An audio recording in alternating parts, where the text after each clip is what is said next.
Hello everyone, welcome to Gyanalaya. I am sure कि बहुत सारे ऐसे कैंडिडेट्स होंगे जो गवर्नमेंट एग्जाम्स के लिए प्रिपरेशन कर रहे होंगे, जो कि सरकारी नौकरी पाना चाहते हैं, सरकारी नौकरी निकालना चाहते हैं। वो अपना जो कि है अपने लाइफ को सेट करना चाहते हैं एक सरकारी नौकरी पाके, जिससे कि उनका फाइनेंशियल बर्डन ही नहीं बट देन वो खुद भी इंडिपेंडेंट हो जाए और उनकी लाइफ जो कि है एक पॉजिटिव डायरेक्शन में बढ़े आगे।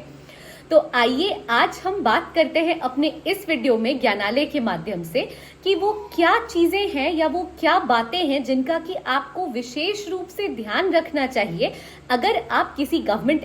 एग्जाम की प्रिपरेशन कर रहे हो, अगर आप किसी गवर्नमेंट जॉब को जो कि है निकालना चाह रहे हो, और अगर आप गवर्नमेंट सरकारी नौकरी बेसिकली के लाइन में या फील्ड में आगे बढ़ना चाह रहे हो। तो इस वीडियो के माध्यम से, आज ज्ञानालय के माध्यम से मैं आपको कुछ ऐसी चीजें बताऊंगी, कुछ ऐसे टिप्स दूंगी जिसका कि आपको ध्यान रखना चाहिए अगर आप सरकारी नौकरी की तरफ बढ़ रहे हो, सरकारी नौकरी लेने की दिशा में आगे कोशिश कर रहे हो कि आपको सरकारी नौकरी मिल जाए। तो आइए अपना ये वीडियो शुरू करते हैं और मैं उम्मीद करूंगी कि इस वीडियो में आप मेरे साथ अंत तक बने रहेंगे। तो आइए जानते हैं आज कि क्या क्या वो चीजें हैं, वो कौन कौन सी थिंग्स है that you should know if you are preparing और appearing for a government exam और फॉर एनी गवर्नमेंट और competitive examination. Let's get started. देखिए, सबसे पहले तो मैं ये बताना चाहूंगी कि जो एप्लीकेशन निकलता है, जब एप्लीकेशन इनवाइट किया जाता है, जब फॉर्म फिलअप करवाया जाता है, तो जो एप्लीकेशन भरने की विधि होती है, एप्लीकेशन के साथ साथ वो लोग नोटिफिकेशन भी निकालते हैं जिसमें कि वो लोग रिक्वायरमेंट मेंशन करते हैं कि इस पोस्ट के लिए हमें ये कैंडिडेचर चाहिए या ये रिक्वायरमेंट्स चाहिए एक पर्टिकुलर कैंडिडेट से, और उसके लिए जो कि है ये सिलेबस है, इस पोस्ट के लिए इतना सिलेबस आपको पढ़ना है। लोग क्या करते हैं, जो कैंडिडेट्स होते हैं वो एग्जाम की तैयारी तो करते हैं, एग्जाम के लिए ढेर सारे बुक्स तो पढ़ लेते हैं, लेकिन जो स्पेसिफिक चीजें हैं, जो नोटिफिकेशन में मांग रहा है आपसे, जो नोटिफिकेशन में मेंशन्ड है कि हाँ भाई आपको ये सब्जेक्ट या ये टॉपिक जो कि है इतने मार्क्स का पढ़ना है, या आपसे जो कि है ये रिक्वायरमेंट और ये क्राइटेरिया उस कैंडिडेट को जो अपियर हो रहा है एग्जामिनेशन के लिए उसे फुलफिल करना है, हम उस पर ध्यान ही नहीं देते।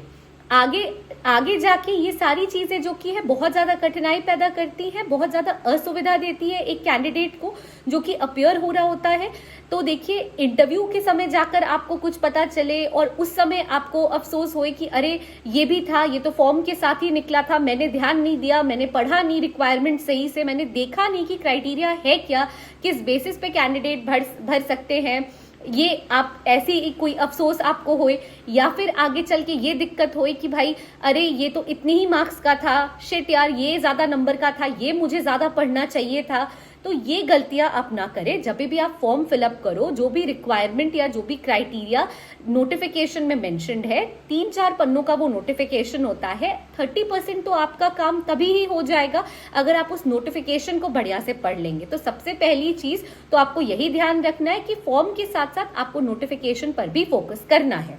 दूसरी चीज है कि देखिए क्या होता है, बहुत सारे लोग जो कि है जब आप उनसे पूछोगे तो वो पहले ही माइंड सेट किए रहते हैं कि हाँ हमें डॉक्टर, इंजीनियर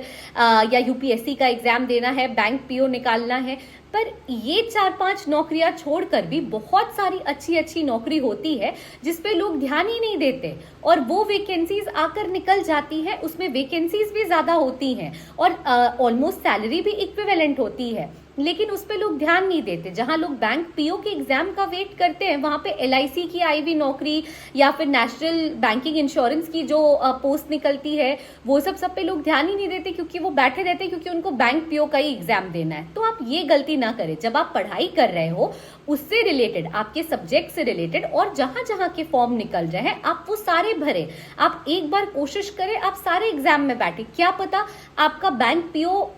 निकालना ना लिखा हो लेकिन आपका जो कि है एलआईसी में हो जाए, सैलरी सेम हो, तो अपॉर्चुनिटी मिस क्यों करना। जितनी अपॉर्चुनिटी है आप एक बार जो कि है सबको एक्सप्लोर करो।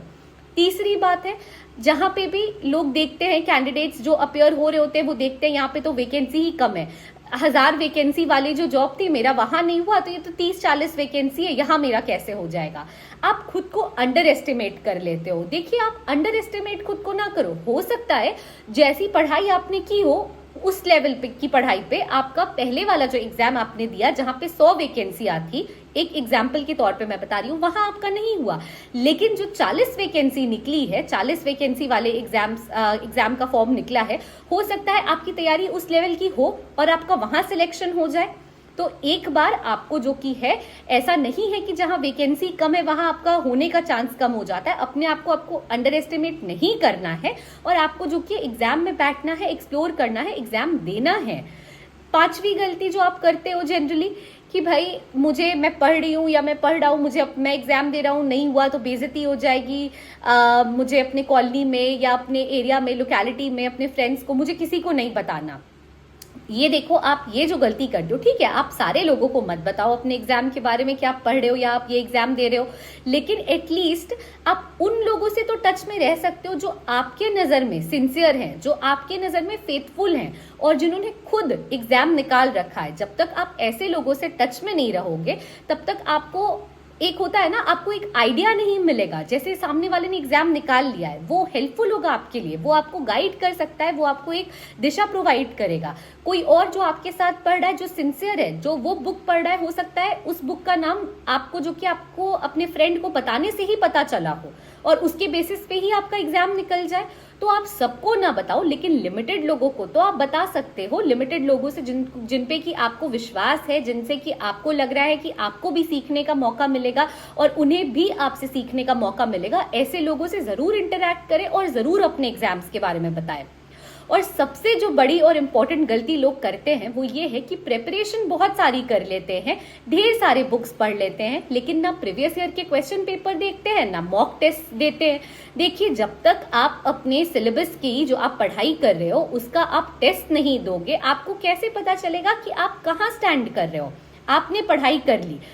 कर ली, रट लिया, सब समझ लिया, समझ के आपने ब्रेन में रख लिया, लेकिन आपने उसमें से कितना ग्रास्प किया है, आपने से सच में आपने कितना जो कि है उस पढ़ाई का क्वांटिटेटिव नॉलेज आया है। जब तक आप क्वेश्चंस नहीं सॉल्व करोगे, जब तक आप प्रीवियस ईयर का क्वेश्चंस देखोगे नहीं, जब तक आप मॉक टेस्ट नहीं लगाओगे, आपको कैसे पता चलेगा। तो सबसे इंपॉर्टेंट पार्ट है कि आपको मॉक टेस्ट देना है, आपको प्रीवियस ईयर के क्वेश्चन पेपर सॉल्व करने हैं और आपको जो कि है टेस्ट सीरीज अटेम्प्ट करना है, ताकि आपको पता चले कि एक्चुअली आप कितना जो कि है सीख पा रहे हो, कितना नॉलेज गेन कर पा रहे हो।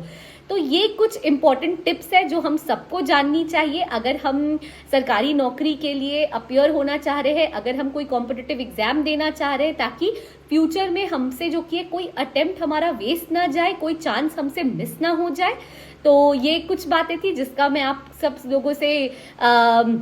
डिस्कशन करना चाह रही थी, जो कि मैं आप सब लोगों से शेयर करना चाह रही थी। और आई होप कि आपको मेरा ये वीडियो पसंद आया होगा and thank you so much मेरे साथ अंत तक जुड़े रहने के लिए इस वीडियो में। And thank you for extending all your support to Gyanalaya. Do like, share and subscribe our channel and please stay tuned to Gyanalaya. Thank you.